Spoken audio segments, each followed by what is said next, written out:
Welcome to the Everyday Therapist.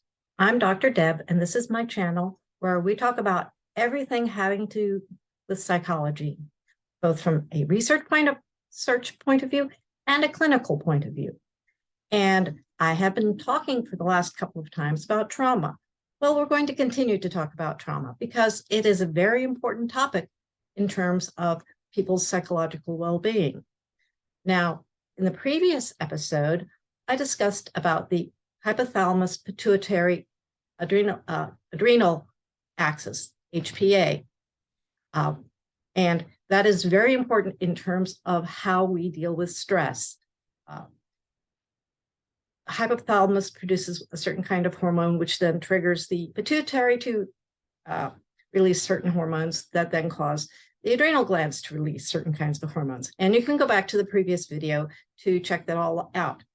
However, I did point out that yes, trauma results in stressful situations, but trauma is more than just stress. It is like stress multiplied many times. And so there are some other aspects of the brain that become involved during trauma. One really important area is called the amygdala. And I'm going to show you where the amygdala is.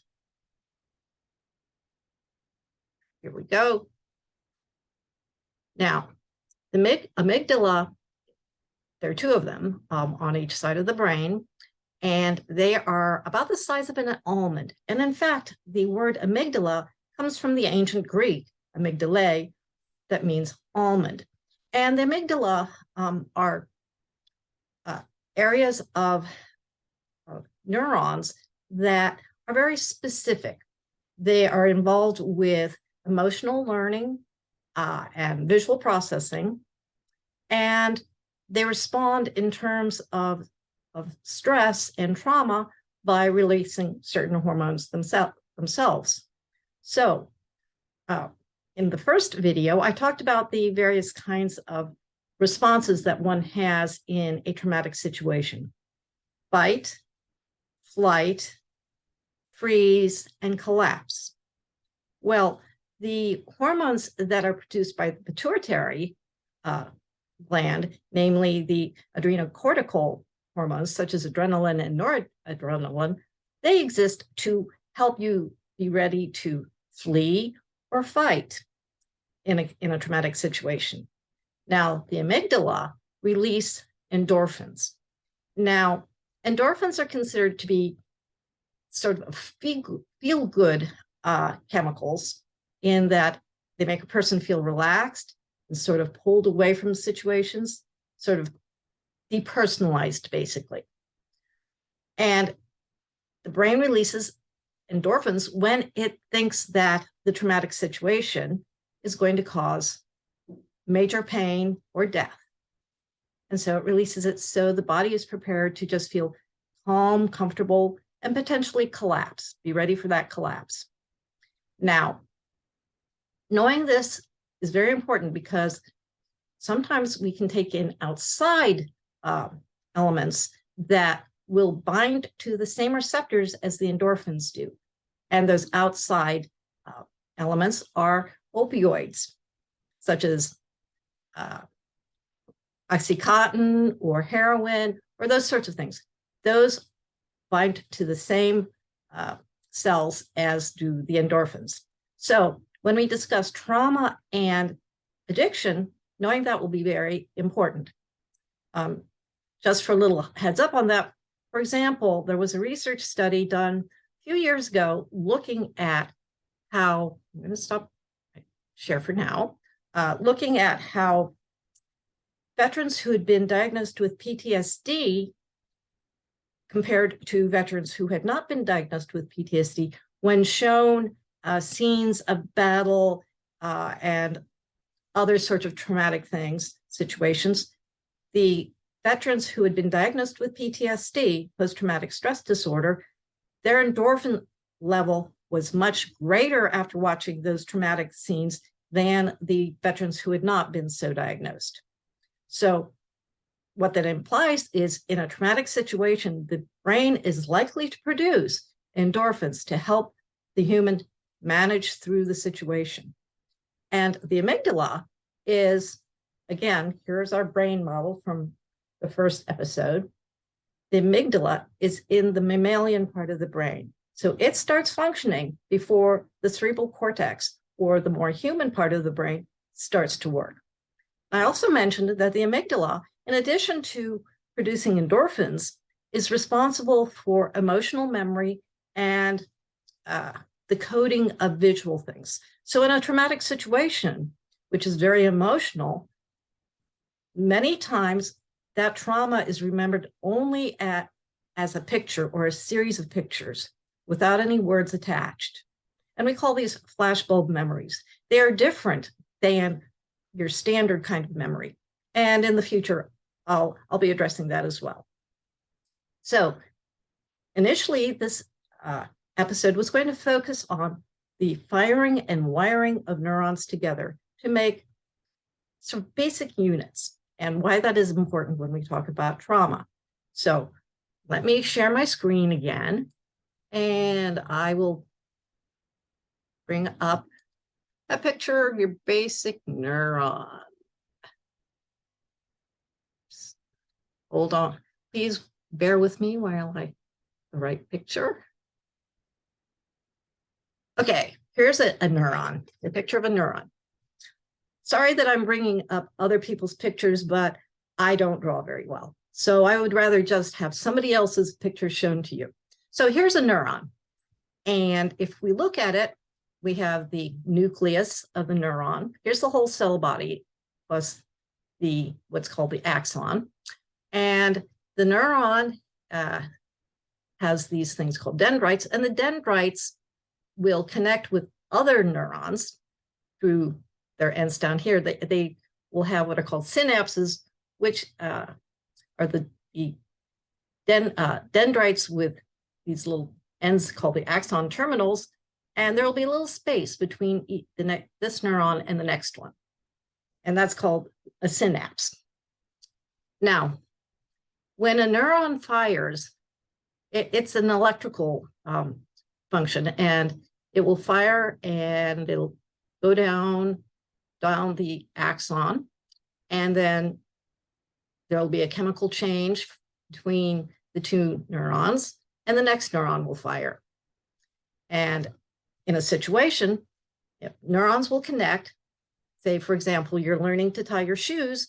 Well, as you start to do it, learn the various motor steps, you think about how you tie your shoes. And as you do so, certain neurons will start working together to actually get you to tie your shoes. However, the more you do the task of tying your shoes, more quickly you get to do it, and it becomes automatic. It becomes what we call overlearned behavior. And the reason this happens is because this thing called the myelin sheath, initially, when you're learning a new task, there is no myelin sheath on any of the connecting neurons. But as one does the task over and over, the myelin sheath builds up, and it allows the electrical impulse to sort of jump more quickly down the axon, thus firing more quickly, and then firing the next neuron more quickly. And so all of these neurons begin to fire much more rapidly, and that's what we call wiring. They fire together and then they wire together as units. So if you think about it, you don't have to think about how you tie your shoes. You just do it. And that's because it's so overlearned, and it is basically a unit of behavior that you know really, really well.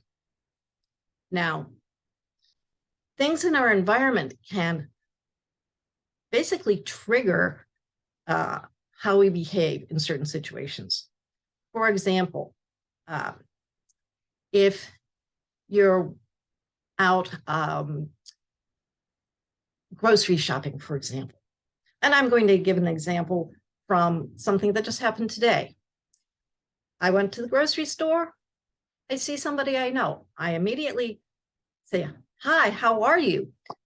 Because that's what you do in social situations. It's a well-learned behavior, and it was triggered by me seeing my friend.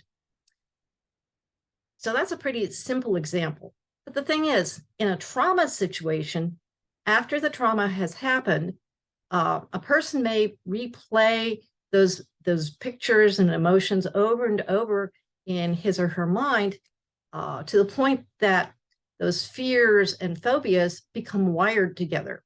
And something in the environment might happen and then trigger those fears to happen and bring up the situation again.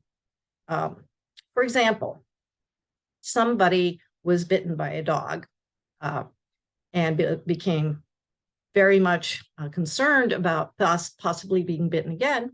Well, that person may think over and over and over again about dogs and be very reluctant to be around where dogs are, because if that person saw a dog, the anxiety associated with being afraid of being bitten again would come to the forefront. And those neurons associated with those thoughts would be fired and creating a lot of anxiety. So that's how triggers work in terms of almost everything, but they are especially important in terms of trauma, because a lot of times people don't know why they're triggered, because when something is a very traumatic situation, frequently the brain works in a way so that you don't remember it. In fact, in my experience, people remember the middle level traumas, the ones such as, well, when I was 3, I had to have my tonsils out, and so I was alone in the hospital, and I remember standing in the crib crying, or something like that. That's a medium level trauma. But the really major traumas, such as abuse and things like that, especially for a very young child, those tend to be totally blocked out, but they're still there. And those blocked out traumas still can be triggered, or the emotions associated with them can still be triggered by things in the environment. And next time, when I talk more about how trauma affects people through their life cycle, starting with, okay, the trauma that an infant may have and how that might affect all the way to adulthood, it'll become clearer in those sorts of situations. So this was going to only be a very brief discussion about firing and wiring and the amygdala, but I still want to leave you all with a little task, not task, but a little way to address anxiety, because that's what I've been doing in the last couple of videos, is sharing a little bit of information that can help. Now, in the first video, I talked about breathing and how that can affect one's heart rate. In the last video, I talked about tapping. This time, I'm going to talk about tossing a ball. Now, this is one of those balls that you put in the dryer to help fluff up your clothes as they're drying. So it's made out of wool and it's very soft. So if I throw it at the camera, it's not going to hurt anything. And since I tend to be clumsy, I'm not going to break anything. But if, say, you're thinking about something and you're feeling anxious or angry or any sort of large emotion going on, you can take a ball like this and start tossing it. And since you have to focus on tossing it and catching it, that sort of distracts your mind from that initial focus, that emotional focus. And then if you add in the breathing, breathe out, breathe in as you throw it out, breathe out, exhale as you catch it. That will also help relieve some of the anxiety. It'll help tamp things down. So that's a good strategy for reducing anxiety. Another one, probably many of you have that sort of negative voice in your head, that sort of critic that's always critiquing whatever you're doing. Well, there's a really good way to kind of calm that one down too. So what you do is you hear that little voice and you have control over that voice. You can start making it sing its criticism. Like, you're so bad, you're so bad, you're so terrible, or whatever. And then as it sings it, start trying to project it elsewhere in your body, like to your big toe. So your big toe's singing at you. And eventually you get to the point where you realize it's just something that's not really there, something I can control.